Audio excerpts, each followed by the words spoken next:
Welcome back, children, with the fifth condition for change in profit sharing ratio. We have already covered 4 conditions, so this is the fifth one, slightly easy. So here we move up with one example to understand fifth condition in profit sharing ratio. So A and B are the partners in the ratio 3:2. Now they admit C as a new partner for how much share? For 1/4 share. For C is admitted for 1/4 share. A and B decides that they would be sharing their profits in future in this ratio. Now they are deciding in advance that we will share our profits in this proportion 1:1 in future. Also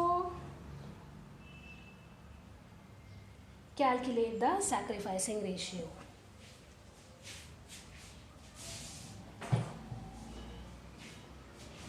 So how we are going to calculate the sacrificing ratio, that we are going to learn from here, and also the new ratio. A and B are the partners and they are sharing their ratio in 1:1. Okay. I mean in 3:2, and the new share shall be 1:1. So what we are putting up, we are taking up with this particular format. Let the profit of the entire firm equals to 1.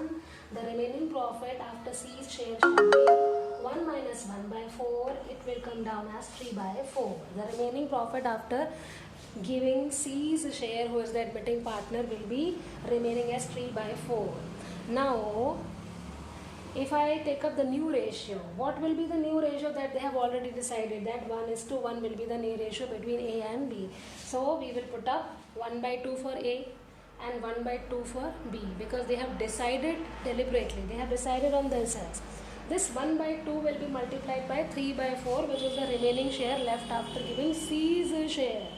So again B will also be multiplied with this 3/4. Why here 1/2? In first condition we have multiplied it with the old ratio, but here we have taken up 1/2 and 1/2 because A and B are deciding in advance that in future they will share their profits in the ratio 1:1. So 1/2 and for B also 1/2, but multiplication will be done with the remaining share which is left after C. Then the calculation comes down as 3/8 and 3/8 for A and B. C's share is already given as 1/4. Calculating the new ratio, if you can see at the bottom of the board, A, B, C, we are equalizing the shares. 3/8 for A, then 3/8 for B, and 1/4 for C. Then after taking the common denominator as 8, we get 8 1s are 8 and 1 3s are 3. We get the ratios 3:3:2. The new ratio shall be 3:3:2, if you can see it. Okay, after the calculation of the new ratio, we have to calculate the sacrificing ratio. Now the formula for sacrificing ratio shall be old ratio minus new ratio. For the calculation of old ratio minus new ratio, we are taking up the old ratio of A, which is 3/5.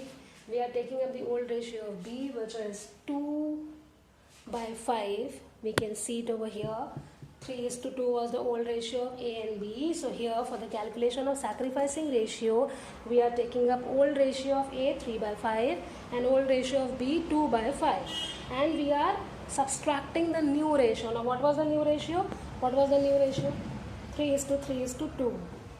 Here is the new ratio 3:3:2. So we are subtracting the new ratio from the old ratio of A. You can have a look over here.